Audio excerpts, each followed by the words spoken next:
The morning sun streamed through the tall windows of Kensington Palace as Catherine, Princess of Wales, sat in the private drawing room that had become her refuge.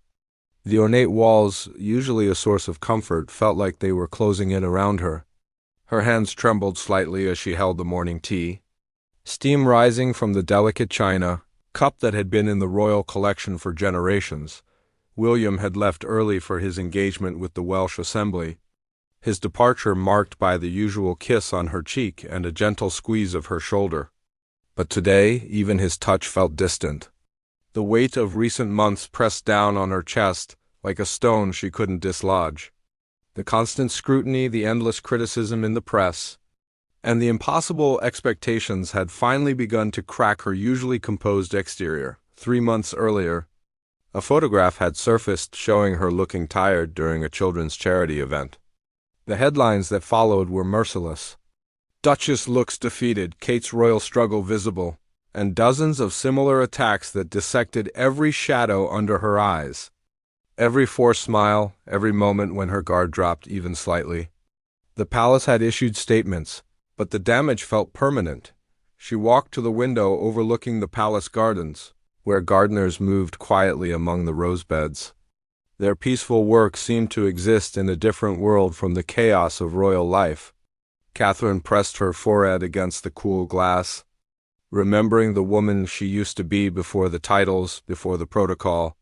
Before every breath she took became public property, the door opened behind her, and she didn't need to turn to know it was Mrs. Henderson, her private secretary, arriving with the day's schedule. The older woman had worked for the royal family for nearly 2 decades and possessed an uncanny ability to sense when something was wrong. "Your Royal Highness, the car will be ready in 30 minutes for the hospital visit," Mrs. Henderson said gently, her voice carrying the practiced neutrality that palace staff perfected over years of service. But Catherine caught the note of concern that slipped through the professional facade. Catherine nodded without turning from the window. The children's hospital visit had been planned for weeks, part of her ongoing work with pediatric mental health initiatives. Normally, these engagements energized her, reminded her why the royal role mattered despite its challenges. But today, the thought of putting on another performance, of smiling through another round of photos while feeling hollow inside, seemed impossible. "Ma'am, if I may," Mrs. Henderson continued, stepping closer, "perhaps we could reschedule. The hospital would understand if you're feeling unwell." The kindness in her voice nearly broke Catherine's composure. She turned from the window, and Mrs. Henderson's expression immediately shifted to one of alarm. Catherine's eyes were red-rimmed, her usually perfect composure cracking at the edges. "No, I can't disappoint those children," Catherine said, her voice barely above a whisper. "They've been looking forward to this visit for months. Their parents have taken time off work. The staff have prepared special activities." She paused, taking a shaky breath. "I won't let them down because I can't handle a few nasty headlines." Mrs. Henderson set down her tablet and moved closer, her professional distance dissolving. "Your Royal Highness, you're human. Even royals are allowed to have difficult days." Catherine laughed, but it came out bitter and broken. "Are we, though? Because every time I show any sign of being human, the press tears me apart. When I'm happy, I'm too frivolous. When I'm serious, I'm cold. When I'm tired, I'm weak. There's no winning, is there?" The weight of the conversation hung in the air between them. Mrs. Henderson had seen many members of the royal family struggle with the impossible balance between public duty and private humanity, but Catherine's pain was particularly acute. She had entered the family as an outsider, subject to scrutiny that born royals never faced. "The Queen Mother once told me," Mrs. Henderson said carefully, "that the crown doesn't make us less human. It just makes our humanity more visible. And sometimes that visibility can be a gift to others who are struggling." Catherine wiped her eyes with the back of her hand, a gesture so normal and unguarded that it would have scandalized royal protocol experts. "I don't feel like a gift to anyone right now. I feel like a disappointment to everyone, including myself." The admission hung in the air like a confession. For someone raised to believe that showing weakness was failure, Speaking these words felt like betraying everything she had been taught about royal duty. But the relief of saying them aloud was immediate and overwhelming. Mrs. Henderson glanced toward the door, ensuring they remained alone. "Ma'am, what if today we tried something different? What if, instead of performing being fine, you simply allowed yourself to be present? Not as the Princess of Wales, but as Catherine. The children at the hospital, they don't need perfection. They need authenticity." Catherine considered this, feeling something shift inside her chest. The idea was terrifying and liberating in equal measure. For years, she had perfected the art of royal presentation, every gesture calculated, every expression appropriate. But what if, for one day, she simply showed up as herself? "I don't even remember how to do that anymore," she admitted, her voice small and lost. "I've been performing for so long that I'm not sure where the performance ends and I begin." Mrs. Henderson smiled, the expression transforming her usually professional features. "Then perhaps today is the perfect day to find out." As Catherine prepared for the hospital visit, she made a decision that would change everything. Instead of armor-like perfection, she would wear vulnerability. Instead of practiced responses, she would offer honest presence.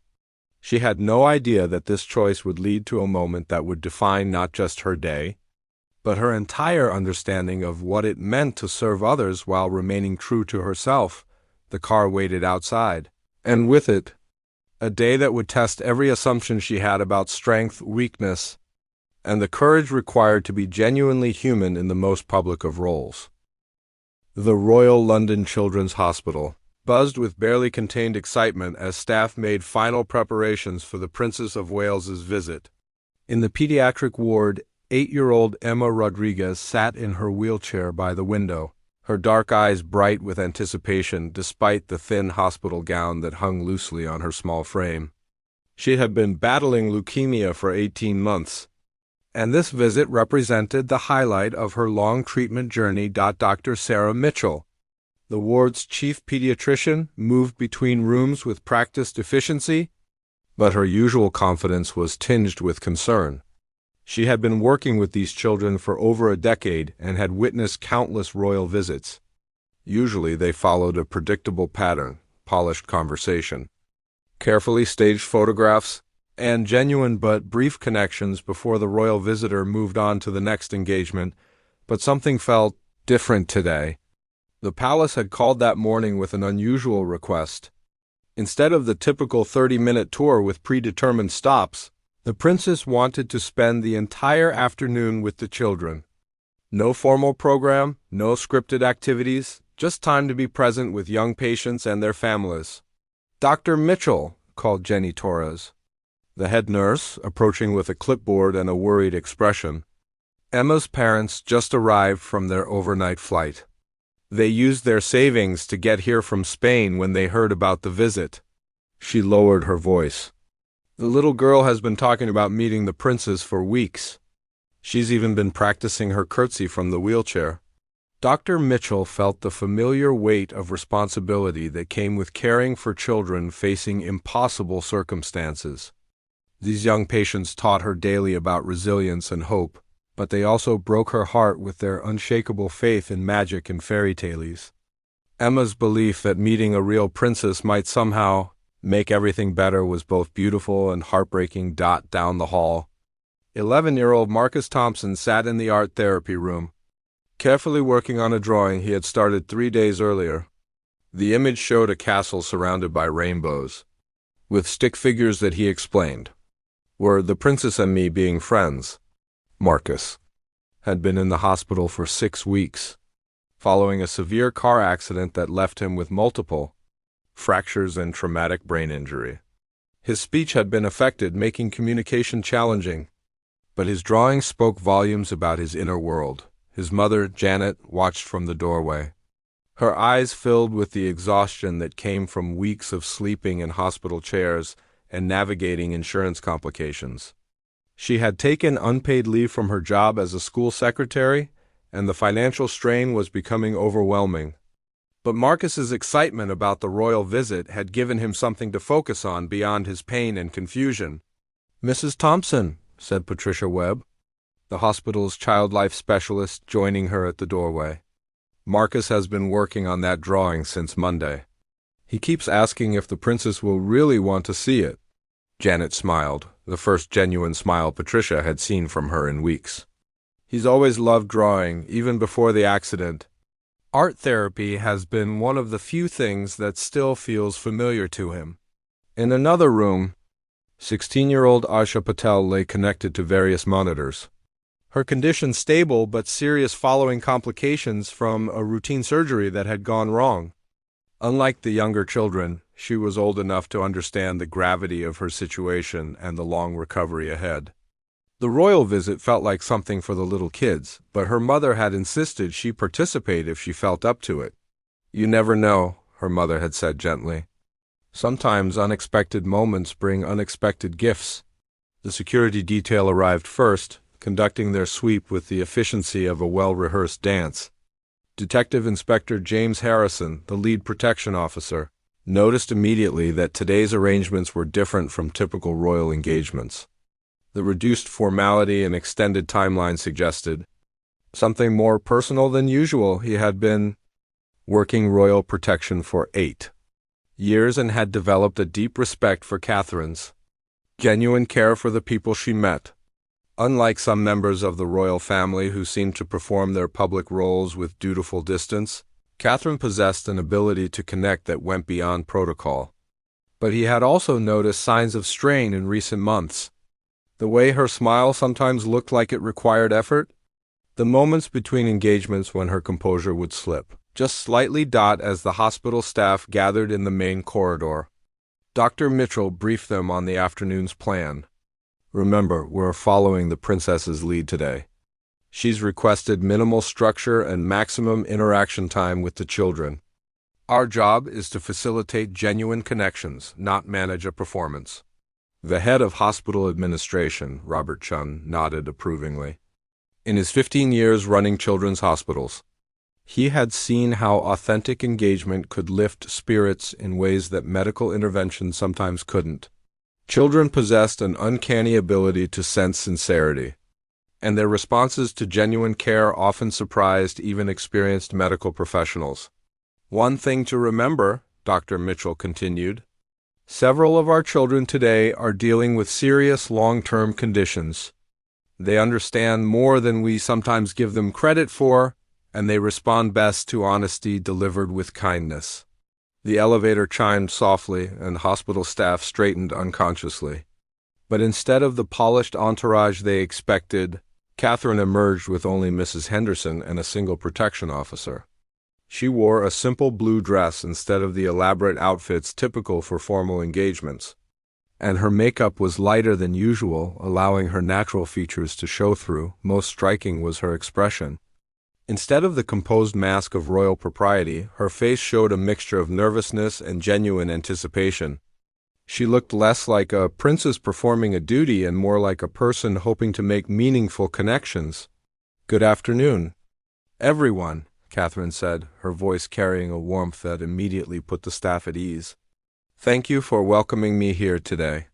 I know how precious your time is, especially time spent caring for these remarkable children." Dr. Mitchell stepped forward to begin introductions, but Catherine gently interrupted. "Before we start, I want you to know that I'm here today not just as a royal patron, but as someone who believes deeply in the healing power of human connection. I hope we can create some special moments together." As they walked toward the pediatric ward, Catherine paused at the large window overlooking the children's play area. Below, several young patients were engaged in various activities, their medical equipment and treatments temporarily forgotten in the joy of play. The sight hit Catherine with unexpected force, reminding her why she had chosen to focus her royal work on children's causes. "They're beautiful," she murmured, her voice catching slightly. "Every single one of them." Dr. Mitchell noticed the emotion in Catherine's voice and made a decision that would prove pivotal. Instead of proceeding with the planned introductions, she asked quietly, "Your Royal Highness, would you like to simply spend time with them? No agenda, no schedule, just presence?" Catherine turned from the window, her eyes bright with unshed tears that she made no attempt to hide. Yes, she said simply. That's exactly what I want.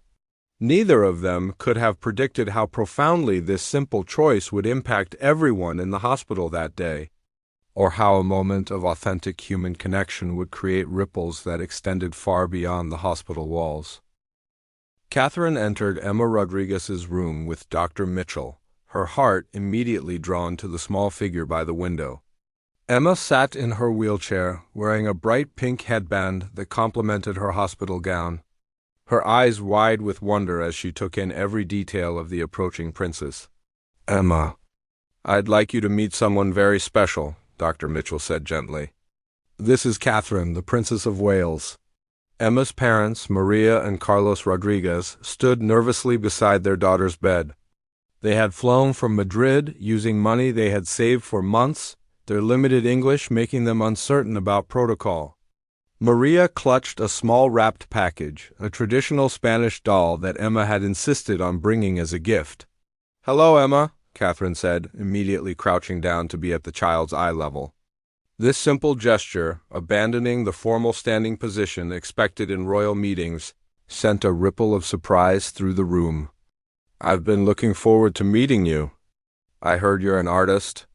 Emma nodded shyly, then suddenly remembered her prepared curtsy. She began to lean forward in her wheelchair, but Catherine gently placed her hand on the child's arm. "You don't need to do that, sweetheart. I'm just Catherine today. Can you tell me about your artwork?" The simple request unlocked something in Emma, her initial nervousness transformed into excitement as she reached for a folder beside her chair. Inside were dozens of drawings created during her long hospital stay, each one more colorful and imaginative than the last. Catherine settled onto the floor beside the wheelchair, her expensive dress spreading around her without concern for hospital germs or protocol breaches. "This one is my family," Emma explained, pointing to stick figures under a bright sun. "Mama, Papa, me, and my dog Cisco back home. I miss Cisco very much." Catherine studied the drawing with the seriousness of an art critic examining a masterpiece. "Cisco looks like a very good friend. What's your favorite thing about him?" As Emma launched into an animated description of her beloved pet, her parents watched in amazement. Their shy daughter, who had become increasingly withdrawn during her treatment, was speaking with enthusiasm they hadn't seen in months. Maria felt tears prick her eyes as she witnessed her child's transformation. "Emma," Catherine said softly, "would you like to teach me how to draw Cisco? I'm not very good at drawing dogs." The next 20 minutes passed in a bubble of focused creativity. Catherine sat cross-legged on the hospital floor, following Emma's careful instructions about how to draw ears that were floppy but not too floppy, and a tail that showed how happy Cisco always was. Their conversation flowed naturally from art to pets to favorite foods to dreams. "When I get better," Emma said, adding finishing touches to Catherine's drawing, "I want to have a big party for all the doctors and nurses. They take care of me every day." Catherine felt her throat tighten with emotion. The child's instinct to celebrate those who cared for her, even while battling such a serious illness, revealed a depth of character that humbled her. "That sounds like a wonderful party, Emma. What kind of cake would you have?" "Chocolate," Emma said immediately, then paused thoughtfully. "But also vanilla for people who don't like chocolate. Mama says good hosts think about everyone." The wisdom in this simple statement hit Catherine like a gentle revelation. Here was a child facing one of life's greatest challenges, yet her thoughts focused on caring for others. Catherine realized she was learning more from Emma in these moments than from years of royal training and protocol lessons. Maria Rodriguez gathered her courage and stepped forward, offering the wrapped package. "Para usted, princesa," she said hesitantly. "From Emma, for you." Catherine accepted the gift with both hands, treating it with the reverence usually reserved for state treasures. Inside was a small wooden doll dressed in traditional Spanish clothing, clearly handmade and well-loved. "She was my grandmother's," Emma explained. "Mama brought her from Spain when we came for my treatment. Abuela said she brings good luck and protection. I want you to have her because you're my new friend." The generosity of the gesture overwhelmed Catherine. This family, facing medical bills and separation from their homeland, wanted to give her something precious from their heritage. The doll represented generations of love and tradition, and Emma was offering it freely to someone she had just met. "Emma," Catherine said, her voice thick with emotion, "this is the most beautiful gift I have ever received. Are you sure you want me to have something so special?" Emma nodded seriously. "Friends share their best things. And you're my royal friend now." Catherine carefully cradled the doll, feeling the weight of the child's trust and generosity. "Then I have something for you too," she said, reaching into her small handbag. She pulled out a simple silver bracelet, one she had worn that day without thinking about it. "This was a gift from my own grandmother. I think she would want you to have it." The exchange of gifts created a sacred moment in the sterile hospital room. Dr. Mitchell, watching from the corner, felt her professional composure wavering as she witnessed this authentic connection between two people from vastly different worlds, who had found common ground in simple human kindness. As Catherine prepared to leave Emma's room, the little girl reached out and took her hand. "Will you remember me?" she asked with the directness that only children possess. Catherine knelt once more beside the wheelchair, looking directly into Emma's eyes. "Emma Rodriguez, I will carry you in my heart always. And when you have your party for the doctors and nurses, I hope you'll save me a piece of chocolate cake." Emma's face lit up with pure joy. "I promise." The biggest piece. Walking down the hospital corridor toward the next room, Catherine felt something fundamental shifting inside her. The protective walls she had built around her emotions were crumbling, but instead of feeling vulnerable, she felt more real and present than she had in months. Emma's gift of trust and friendship had reminded her why human connection mattered more than perfect protocol. Mrs. Henderson, walking beside her, noticed the change immediately. The princess's posture was different, more relaxed, but also more purposeful. The artificial brightness that had characterized her recent public appearances was replaced by genuine warmth and engagement. "Your Royal Highness," Mrs. Henderson said quietly. That was extraordinary. Catherine paused outside the next room, still holding Emma's grandmother's doll.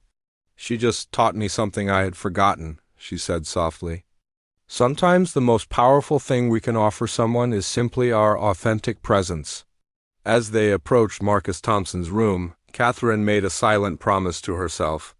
For the rest of this visit, she would follow Emma's example of genuine generosity and open-hearted connection.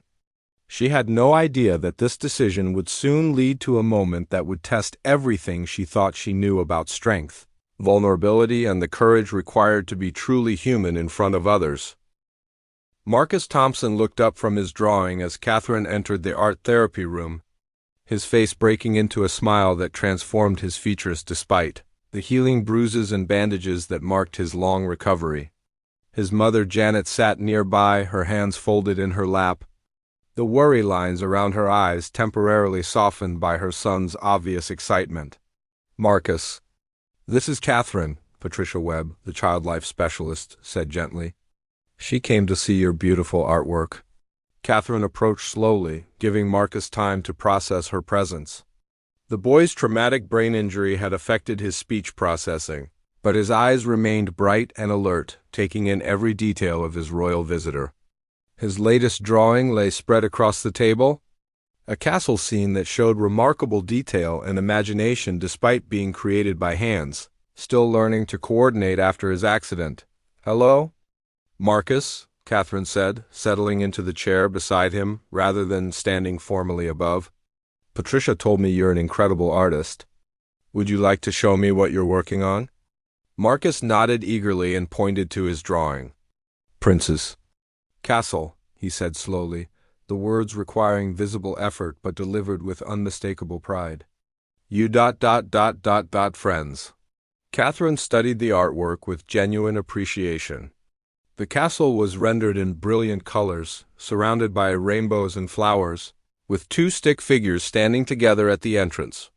One figure wore what was clearly meant to be a crown, while the other had curly hair like Marcus's own. "This is magnificent, Marcus," Catherine said, her voice full of authentic admiration. You've imagined us as friends in this beautiful place. Can you tell me about these rainbows? They're so bright and cheerful. Marcus concentrated, his face showing the effort required to organize his thoughts into words. After rain, he said slowly. Pretty. Comes after ... sad? The simple profundity of his observation struck Catherine like lightning. Here was a child who had endured trauma that would challenge the strongest adults, yet he understood instinctively that beauty follows hardship. His drawing wasn't just fantasy. It was philosophy expressed in crayon and colored pencils. Janet Thompson watched her son interact with the princess, hardly believing what she was witnessing. Since the accident, Marcus had struggled with communication and often became frustrated when people couldn't understand him. But Catherine seemed to intuitively grasp not just his words but his intentions, responding to the meaning behind his halting speech. "Marcus," Catherine said, picking up a blue crayon, "would you mind if I added something to your castle? Maybe some birds flying over those beautiful rainbows?" Marcus nodded enthusiastically, and for the next several minutes they worked together on the drawing. Catherine followed his lead, adding elements he suggested while praising his creativity and artistic choices. The collaboration became a conversation conducted in color and imagination rather than words. As they drew, Marcus began to relax, his speech becoming slightly more fluid. "Before accident," he said carefully, "I draw every day. Now, hands shake sometimes." Catherine looked up from the drawing, meeting his eyes directly. "My hands shake sometimes, too," she said quietly, "when I'm nervous or scared. But you know what? The shakiness doesn't make the art less beautiful. Sometimes it makes it more interesting." To demonstrate, she deliberately made a slightly wobbly line in her section of the drawing, then turned it into the stem of a flower. "See, sometimes what we think are mistakes become the best parts." Marcus stared at the transformed line, then at Catherine's face, processing this revelation. Slowly, an understanding smile spread across his features. He picked up a green crayon and deliberately made a shaky line of his own, then carefully turned it into grass beneath the castle. "Good. Mistake," he said, laughing at his own joke. The sound of his laughter filled the room like music, and Janet felt tears streaming down her cheeks. It was the first time Marcus had laughed spontaneously since before the accident. Patricia Webb, standing quietly in the background, marveled at Catherine's intuitive understanding of how to connect with a child processing trauma and recovery. "Marcus," Catherine said, "I think you're teaching me something very important today. Sometimes the things that make us different or challenge us can become our greatest strengths. Your courage in learning to do things again after your accident is inspiring." Marcus considered this carefully, his young mind working through the concept. "You scared sometimes?" he asked with the directness that children use to cut through adult pretenses. Catherine paused, the question catching her off guard. In her months of royal training, no one had ever asked her such a direct, honest question about her inner experience. The standard response would be to deflect, to maintain the facade of royal composure that suggested members of the royal family were above ordinary human emotions.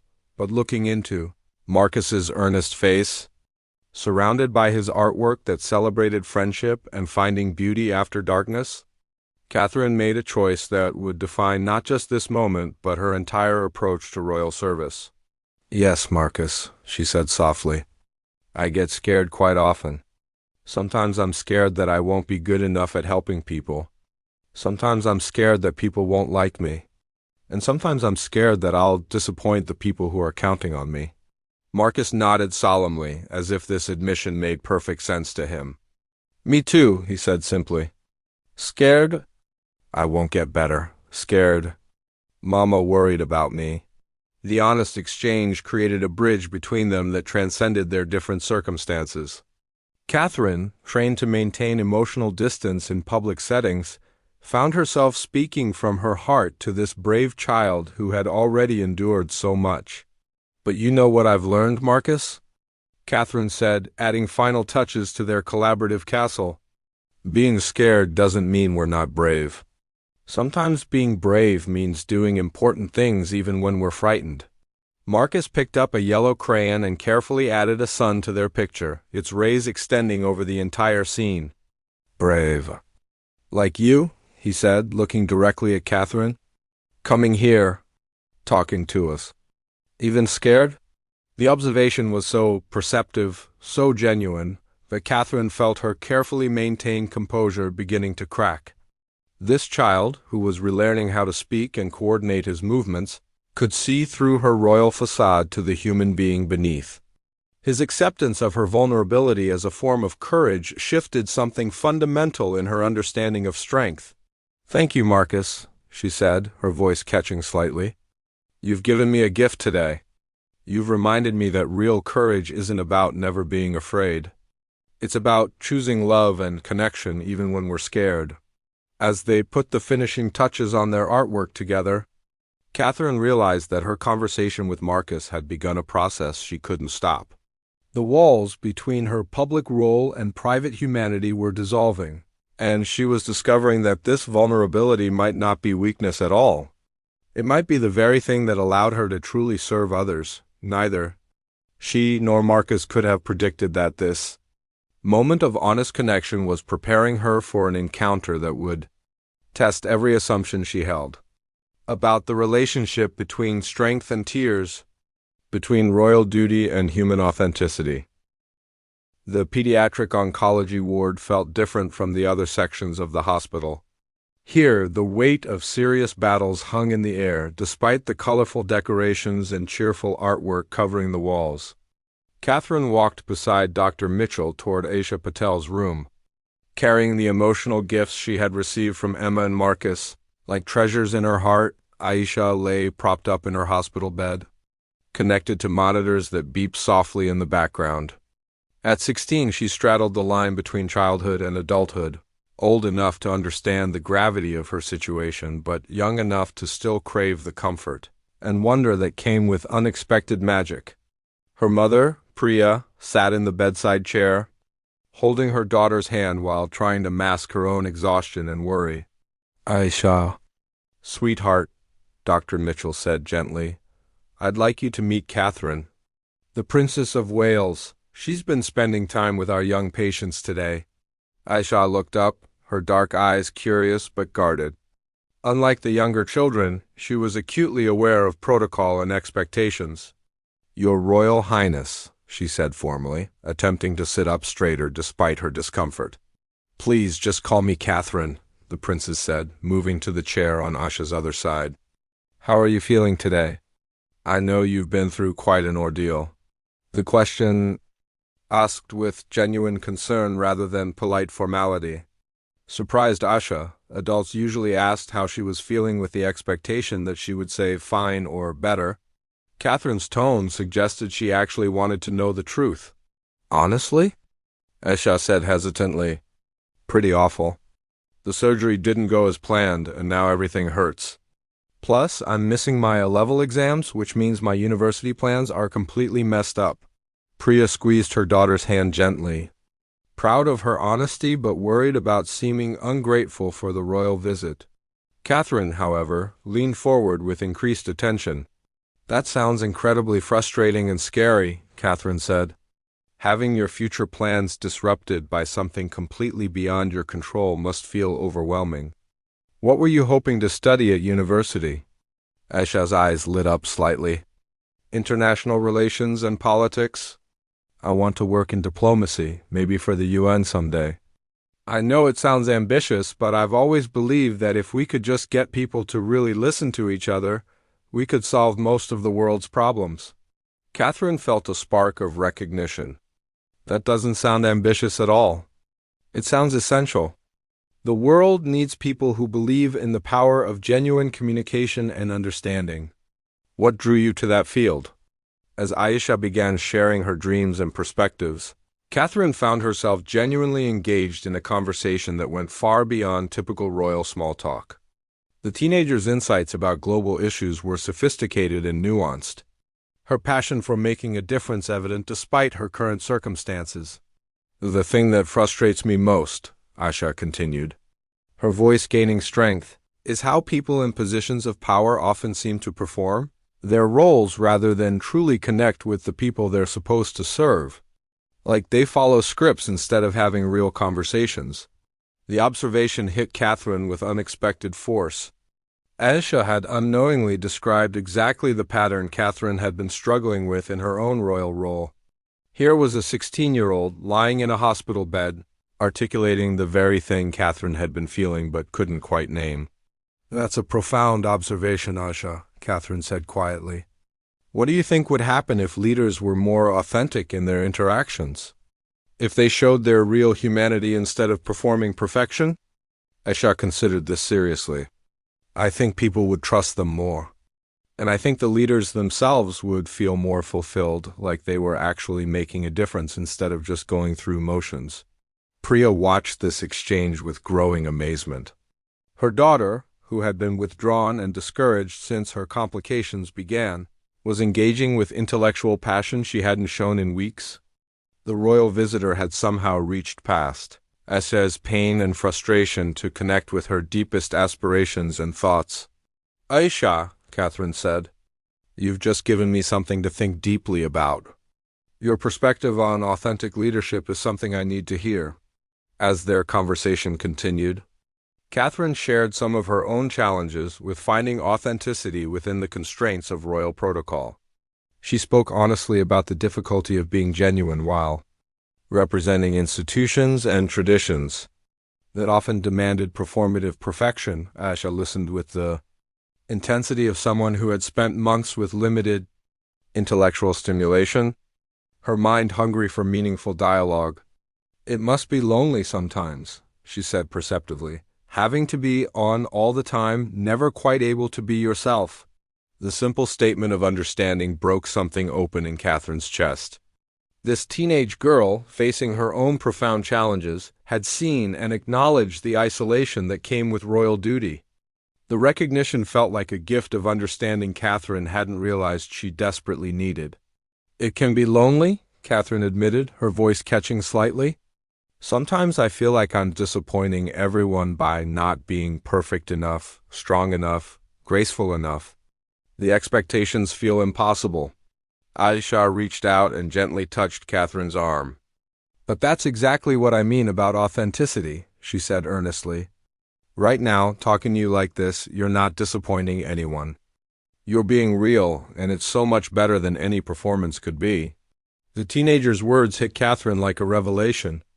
In this hospital room, speaking honestly about her struggles and fears, she felt more connected and useful than in months of perfectly executed royal engagements. Aisha's acceptance of her vulnerability as strength rather than weakness was reshaping her entire understanding of what effective service looked like. "You're wise beyond your years, Aisha," Catherine said. "When you recover and go to university and eventually work in diplomacy, you're going to change the world." "When I recover," Aisha repeated, testing the certainty in Catherine's words. "You really believe I will?" Catherine looked directly into the teenager's eyes. "I believe you have something important to offer the world, and I believe you'll find a way to share that gift, no matter what obstacles you face. Your insight about authentic connection is exactly what the world needs more of." As Catherine prepared to leave Aisha's room, the teenager said quietly, "Catherine, thank you for talking to me like I matter. Not like I'm just a sick kid to visit, but like my thoughts and dreams are important even though I'm stuck here." The gratitude in Aisha's voice, the recognition that she felt truly seen and valued, sent emotions flooding through Catherine's carefully maintained composure. The connections she had made today with Emma Marcus and Aisha had cracked open something in her heart that had been locked away behind royal protocol and public expectations. Walking down the corridor toward her final visit, Catherine felt transformed by the authentic exchanges she had experienced. The armor of perfection she had worn for months was dissolving, replaced by something far more powerful, the courage to be genuinely human in service to others. She had no idea that this transformation was preparing her for a moment that would crystallize everything she had learned about the relationship between vulnerability and strength. The hospital's main gathering room had been transformed for Catherine's final stop of the day. Families, staff, and mobile patients had assembled for what was planned as a brief farewell ceremony. But the energy in the room felt different from typical royal events. Word had spread through the hospital about the princess's unusually personal interactions with individual children, and anticipation hummed through the crowd. Catherine entered to find nearly 50 people waiting, their faces reflecting a mixture of excitement and curiosity. Emma sat in her wheelchair in the front row, still wearing the silver bracelet Catherine had given her. Marcus stood beside his mother, clutching the collaborative castle drawing they had created together. Aisha had been brought down in a wheelchair, her mother Priya supporting her from behind. Both of them glowing from their meaningful conversation. Dr. Mitchell stepped forward to make introductions, but Catherine gently indicated she preferred to speak directly to the assembled group. Standing before them, she felt the weight of genuine connection she had built throughout the afternoon, along with the expectations that came with her royal role. I came here today planning to make a brief visit and bring a little attention to the incredible work happening at this hospital, Catherine began, her voice carrying through the room clearly. But instead, you have all given me gifts I never expected. She paused, looking around the room at faces that had become familiar and precious to her over the past few hours. The prepared remarks she usually delivered at such events felt completely inadequate for what she wanted to express. Emma taught me about the generosity that comes from true friendship, Catherine continued, her voice beginning to waver slightly. Marcus showed me that courage means choosing beauty and connection even after experiencing darkness. Aisha reminded me that authenticity creates bridges that performance never can. The room was completely silent, everyone sensing that something unprecedented was happening. Royal visits typically involved gracious but general remarks about charitable work and community spirit.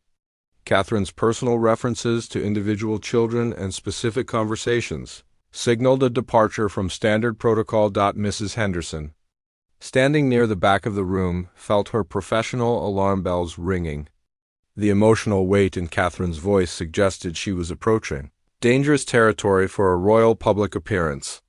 Palace training emphasized the importance of maintaining appropriate emotional distance to preserve dignity and prevent embarrassing personal revelations. But Catherine was beyond considering protocol.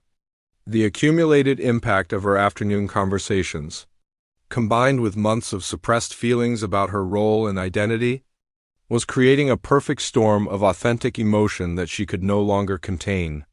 Each of you has reminded me of something I had forgotten, Catherine said, her voice now openly shaking. You've shown me that real strength isn't about being perfect or never showing weakness.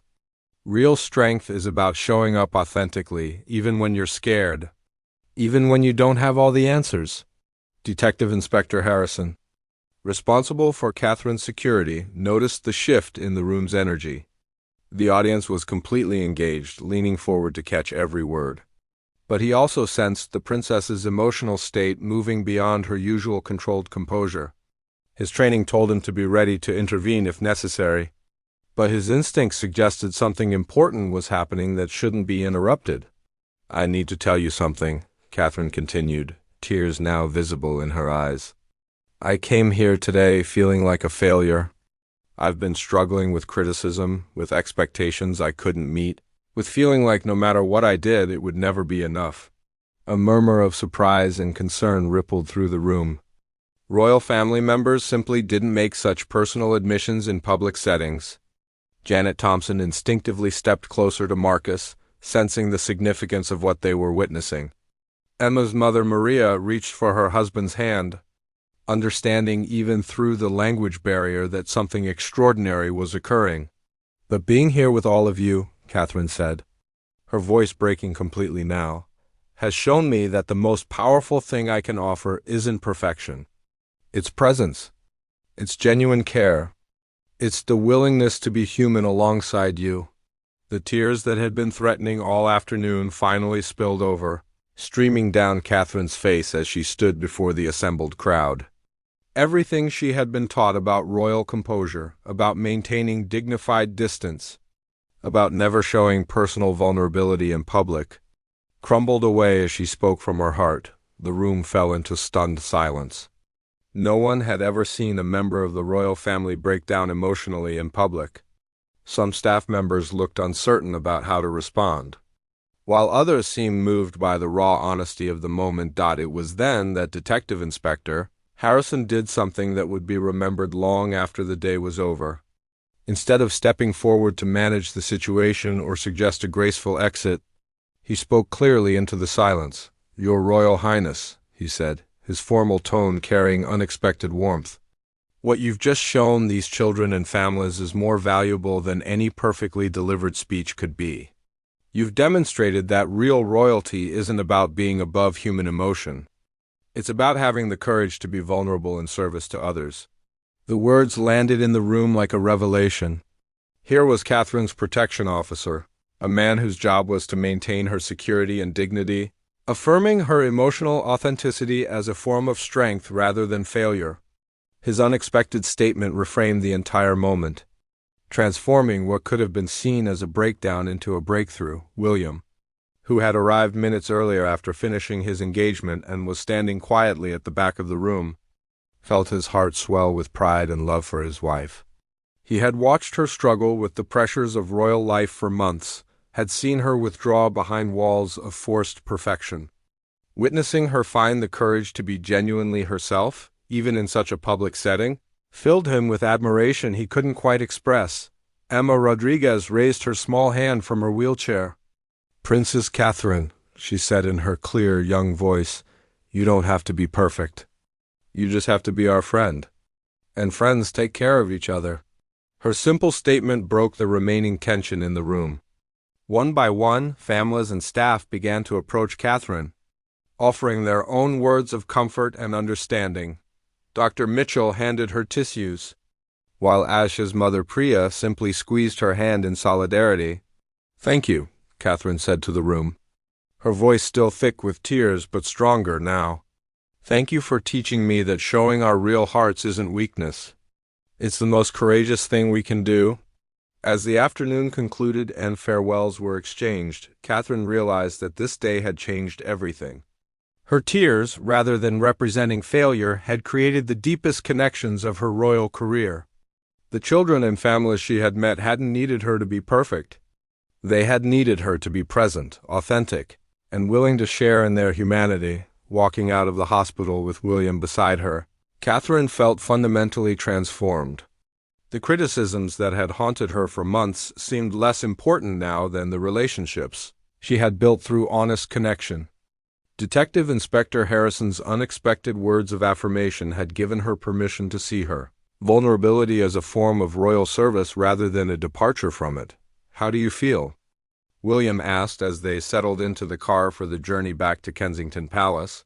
Catherine looked back at the hospital, where children and families were returning to their rooms carrying memories of genuine connection with someone who had risked everything to be real with them. "I feel like myself again," she said quietly. "Like I remember who I am and why this work matters." The day that had begun with Catherine feeling like a failure had ended, with her discovering that authentic humanity was not the enemy of effective royal service, but its very foundation. Her tears had indeed stopped the room, but they had also started something new, a way of being royal that honored both duty and truth, service and authenticity.